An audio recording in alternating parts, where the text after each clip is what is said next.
Somehow tiap orang itu punya kayak base kecemasannya masing-masing. Ada orang yang terlahir dengan tipikal yang memang mudah cemas. Ada orang yang terlahir dengan tipikal yang nggak gampang cemas. Nah ini kan tentu mempengaruhi bagaimana proses berpikir dan dia mengambil keputusan di kehidupan sehari-hari. Kalau misalnya tadi ditanya kenapa ya aku tuh mudah cemas terhadap berbagai hal gitu kan di kehidupan yang serba tidak pasti ini gitu kan. Satu yang mutlak adalah hidup memang tidak pasti. Betul. Ya kan? Hidup nggak pasti aja udah bikin kita puyeng. Kenapa kita memusingkan sesuatu yang udah bikin puyeng? Ngerti gak sih? Jadi kayak kalau waktu itu temanku pernah ngomong gini, anak misalnya dia punya anak, anak dia ngeberantakin mainan itu udah bikin pusing. Jangan memilih tindakan lain yang bikin dia lebih pusing. Contoh, dengan ini marah. Dengan dia ngelihat anak yang ngeberantakin mainan itu bikin pusing. Kalau dia marah-marah, itu pusingnya jadi double. Jadi pilihlah pusing yang sederhana gitu dengan tanda kutip gitu. Sama kayak si kecemasan ini. Pertama kita mesti ngecek nih, kamu tipikal orang yang memang mudah cemas atau enggak? Karena itu beda. Kalau orang-orang yang mudah cemas biasanya memang ada trigger dikit aja, trigger yang kecil aja tuh bisa bikin dia jadi nggak tenang. Itu ada, itu satu.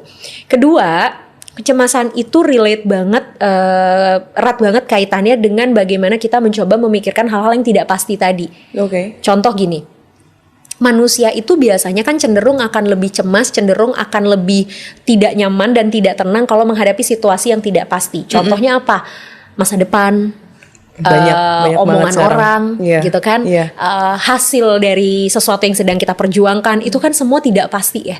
Artinya kalau misalnya kita merasa semua hal yang kita pikirin itu bikin kita merasa cemas, kurangin memikirkan hal-hal yang kita tahu nggak bisa kita kontrol. Atau hal-hal yang kita tahu nggak bisa kita temuin jawabannya.